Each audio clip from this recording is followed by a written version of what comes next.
பொதுவாக நான் மண் சட்டி வாங்குறது பார்த்தீங்கன்னா, அந்த மண் சட்டி செஞ்சு வைப்பாங்க இல்லையா, அவங்கக்கிட்ட நேரடியாக தான் போய் வாங்குவேன். எங்கள் ஊரில் சகஜமாக அது கிடைக்கும், அதனால நேரடியாக போய் வாங்கிடுவேன்.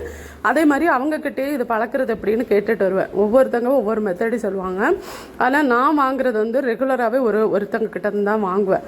அவங்கக்கிட்ட இந்த முறையும் வாங்கியிருந்தேன். லாஸ்ட் டைம் வாங்கினேன், எல்லா மண் சட்டியும் உடஞ்சிடுச்சு. என் கையிலேருந்து விழுந்து தான் உடையும், எல்லா தடவையும் அப்படி தான்.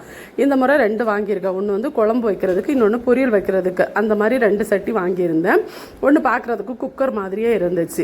ஃபஸ்ட்டு 2 மண் சட்டியும் எடுத்து தண்ணி ஊற்றி நல்லா சோப்பெல்லாம் போட்டு நல்லா வாஷ் பண்ணிக்கோங்க. கண்டிப்பாக மண்ணோட ஸ்மெல் அதில் இருக்கத்தான் செய்யும். நம்ம வாஷ் பண்ணோன்னா அந்த மண்ணோட அந்த ஒரு மாதிரி கலர், அந்த மண் அந்த ஸ்மெல்லெல்லாம் இருக்கு இல்லையா, அது ஓரளவு போகும். போனதுக்கு அப்புறம் பார்த்தீங்கன்னா, இது வந்து பழக்கிறதுக்காக இதில் ஒரு நாள் நம்ம காலையில் வடிப்போம் இல்லையா, சோறு வடிப்போம் இல்லையா, கஞ்சி தண்ணி, அந்த கஞ்சி தண்ணியை ஊற்றி ஒரு நாள் ஃபுல்லாக அப்படியே விட்டுறணும். காலையிலே அந்த தண்ணியை ஊற்றி அப்படியே விட்டுட்டு மறுநாள் காலையில் தான் எடுத்தேன். அதாவது ஒரு நாள் ஃபுல்லாக வந்து அந்த தண்ணி அதில் நல்லாவே ஊறுறப்போ என்ன ஆகுனா, உள்ளே ஒரு கோட்டிங் மாதிரி ஃபார்ம் ஆகும். அது இந்த மண் சட்டியில் நம்ம ஏதாவது வேக வைக்கிறப்போ அடி பிடிக்காமையும், அந்த மண் சட்டி கீறல் விடாமலையும் பாதுகாக்கும். அதாவது நம்ம அந்த கேஸ் அடுப்புலலாம் வைக்கிறப்போ மண் சட்டி கீறல் விடும் பார்த்தீங்களா, அந்த கீறல் விடாமல் இருக்கிறதுக்காக தான் இந்த கஞ்சி தண்ணி ஊற்றி பழக்கிறது.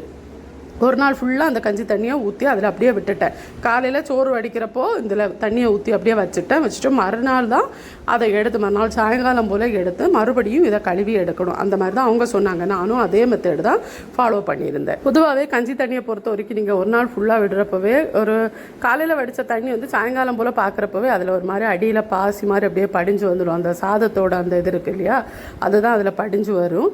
அதை அப்படியே கை போட்டு நல்லா வாஷ் பண்ணி அதை கீழே ஊற்றிட்டு அடுத்ததை இதை வந்து சோப்பு போட்டு மறுபடியும் நல்லா வாஷ் பண்ணிக்கணும். நான் வெளியே வச்சு தான் பாத்திரம் கழுவிட்டு இருந்தேன். வீடியோ ஷூட் பண்ணிட்டு இருந்தது என்னோட பெரிய பொண்ணு. அவள் தான் நீங்கள் இயற்கையை கூட அவங்க பார்க்கட்டோம்மா, நம்ம வீட்டு பின்னாடி இருக்க இயற்கையை ரசிக்கட்டும் அப்படின்ட்டு அதை வீடியோ பிடிச்சா.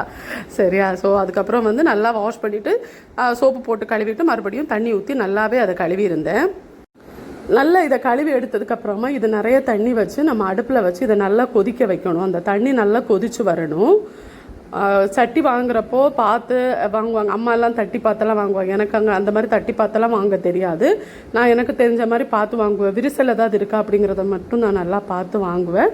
இந்த சட்டி வந்து வழக்கமாக ஒருத்தங்க கிட்டேருந்து வாங்குறதுனால அவங்களே முடிஞ்ச அளவு நல்லது பார்த்து தான் கொடுப்பாங்க. அதுக்கு அடுத்ததான் அவங்க சொல்கிற மாதிரி நம்ம பழக்கி எடுத்தோன்னா சட்டி வந்து ரொம்ப நாளைக்கு நல்லா இருக்கும். நம்ம கையிலேருந்து விழுந்து உடையிறதுக்கு யாரும் பொறுப்பேற்க முடியாது. ஆனால் மற்றபடி நம்ம நீட்டாக பழக்கி எடுத்தோன்னா போதும். தண்ணி நல்லா கொதிச்சிடுச்சு. கொதிச்சதுக்கப்புறமா அடுப்பு ஆஃப் பண்ணலாம். அடுப்பு ஆஃப் பண்ணாலும் இது கொதிச்சுட்டே இருக்கும். அவ்வளோதான். இனிமேல் இதுலேருந்து கூட்டு குழம்பெல்லாம் வைக்கலாம்.